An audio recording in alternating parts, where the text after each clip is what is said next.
ئاوڕێنی ژام کاتتان باش لە ئەوروپا و ئەمریکا ڕۆمی کە لە 1270 تاکو 1273 ژیاوە ناسراوترین شاعیر و خوداناسی خۆرهەڵاتە. هەروەک هێمایە بۆ پێکەوە ژیان و تەبایی باوەڕی ئاینی جیاواز. مەولانا محەممەد جەلالەددینی بەڵخی لە بەڵخ لەدایک بووە کە ئێستا لە ئەفغانستاندایە. دواتر بەهۆی ئاشوبەوە بنەماڵەی بەڵخ جێدەهێڵن و لە کۆنیە ئێستا لە تورکیادایە نیشتە جێدەبن. کەم شاعیر هەن لە خۆرهەڵاتدا بە کوردەکانیشەوە لە کاریگەری ڕۆمی بەدەربن کە ڕاستە و خۆش نەبێ ناڕاستە و خۆ لە ڕێی شاعری دیکەوە کاریگەر بووە. ڕۆمی مەولانا یان مەولەوی سۆفی شاعر زانا و خوداناس لە سەرەتادا لای بابی خوێندوێتی، دواتر زانای دیکەش دەرسیان پێگوتووە. بەهائەدین وەلای بابی ناسراوە بە سوڵتانی عولەما، زانایەکی مەزنی سەردەمی خۆی بووە کە شەپۆلی کاولکاری مەغۆڵ لە سنووری بەڵخ نزیک دەبێتەوە. سوڵتانی عولەما خێزان و خوێندکارانی لە گەشتێکی دوور و درێژدا بە کاروانێک بەڵخ جێدەهێڵن. یەکەم جار لە نیشاپور لەنگەر دەگرن، دواتر بە بەغداد و بەڕێی کوفەدا بۆ مەکە، بەردەوام دەبن بۆ مەدینە، قودس، دیمەشق و حەڵەب، لێرەوە دەچنە ئەناتۆلیا تورکیا ئێستا. چەندان شار لێرەش دەکەن بەر لەوەی بگەنە قەهرەمانە. لێرە دوو ئەندامی خێزانیان دایک و براگەوەرەی بەهادین دەمرن. ڕۆمی لە 17 یان 18 ساڵان دەبێتە هاوسەری خاتوو گۆهار.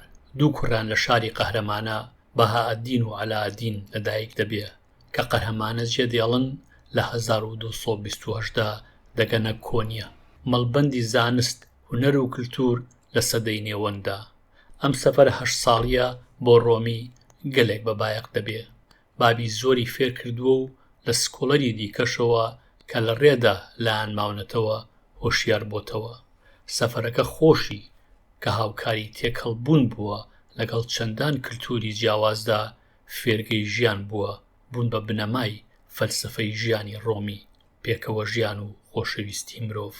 دوای کۆچی سوڵتانی عولەما ڕۆمی 24 ساڵ هەروەک چۆن مریدانی لێی چاوەنوار بوون جێی بابی دەگرێتەوە. دواتر مریدێکی بابی دەیخاتە ژێر ڕێنمایی و پەروەردەی خۆیەوە تا گەیشتنی شەمسی تەبریزی. ئەم پێگەیشتنە بە زۆر جۆر دەگێڕێتەوە. گرنگ ئەوەیە شەمسی تەبریزی کاریگەری بێسنووری لەسەر ڕۆمی دەوێ. هەرچەندە ڕۆمی زانایەکی مەزن بووە، دەگوترێ شەمس زۆر لایەنی ڕۆحانی ژیانی پێبەخشیوە. ڕۆمی بە کورد ئاشنایە و زۆر شێعری کراون بە کوردی تا دووبارە نەبێتەوە جگە لە شیعری مردن کە بە دەستکارێکی زۆرە وەرم گێڕاوە. ئەوانی دیکە ڕۆمی نەینووسیون، خۆم بە ڕۆحی ئەو نووسی من، نەک بە کاریگەری شیعرێکی دیاری کراوی.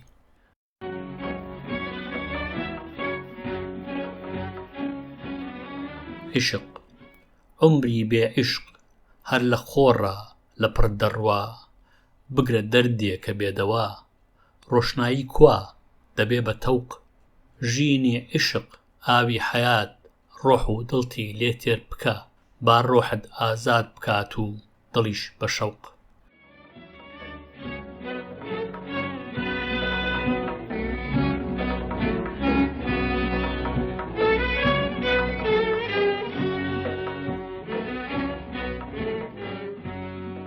عشق و عاشق کە گوڵ سیز بوو گوڵزار ڕووتە، لە سارادا بولبولی شەیدا، لەگەڵ گوڵدا لەکوێ جووتە. عشق ڕۆحە و عاشق لەشە، تا دڵی بە عیشق لێبدا، عاشق گەشە کە هەناسەی عاشق وەستا، عشقیش ئیدی وەک بولبولێ بەرەو عاشقێکی دی دەفڕێ.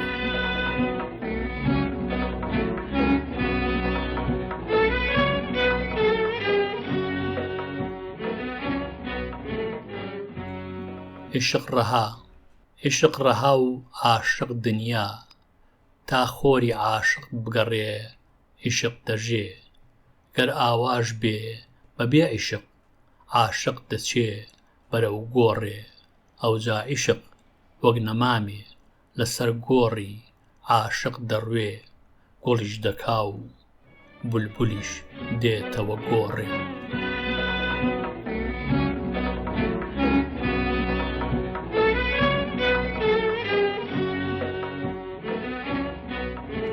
عەقڵ و عیشق. عەقڵی بچووک عیشق لەخۆ ناگرێ، عەقڵی بێزمان عیشق دەرنابڕێ. عاشق بە تەنێ دەتوانێ ڕازی عیشقی دڵ بزانێ. گەر دەژیت لە عیشقدا بمرە، تا زیندوویت ڕێی عیشق بگرە.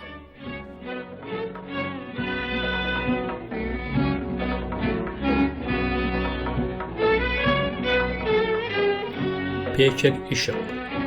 پێچێک عیشقم لە لێوی ئاڵتدا هەڵدا، لە نهێنی چاوی گەشتدا چۆلەکە ئاسا خۆم وەردا.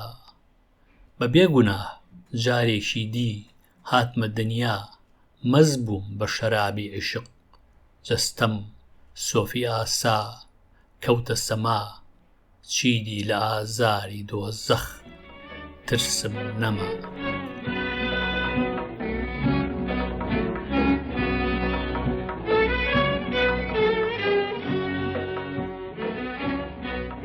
ڕۆح و دڵ. لە هەموو کەس خۆمدا دەبڕم، لە هەموو شت خۆم دوور دەگرم. بگرە لە لەشی خۆم دێمە دەر، دڵ جێ دەهێڵم بە تەنیا. هیچ ناترسم تەنیا دەبم لە ڕێی ژین. پێم مەبەخشە دڵێک شیرین، بە دڵ تەنیا ڕۆح ئاوێت هەیە هەتا سەر. گەر عاشقین عیشقێک بەتین، با تا دەژین بە ڕۆح یەک بین. ئەو دەم بە دڵیش هەر یەشین.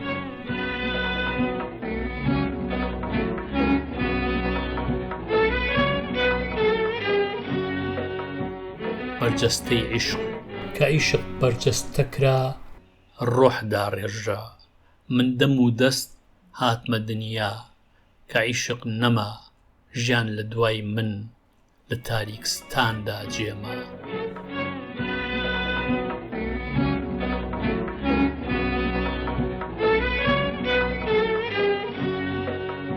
مردن. بەرد بوو مردم ڕابوومەوە وەک گوڵە باخ، کەڕ وەک مرد هەڵسامەوە وەک کێوی شاخ. کە جاندار مرد بە مرۆڤی هاتمەوە ژین، بۆچ پترسم چیم لە دەستداوە بە مردن ببێ بەداخ. من سوپاسیەوە دەکەم کە لەم بەشەدا هاوڕێم بوون، هەتاکو بەشێکی دیکە ئارام و کامەران بن. هیوادارم بیرتان نەچێ کە سەبسکرایبی ئەم کەناڵە بکەن.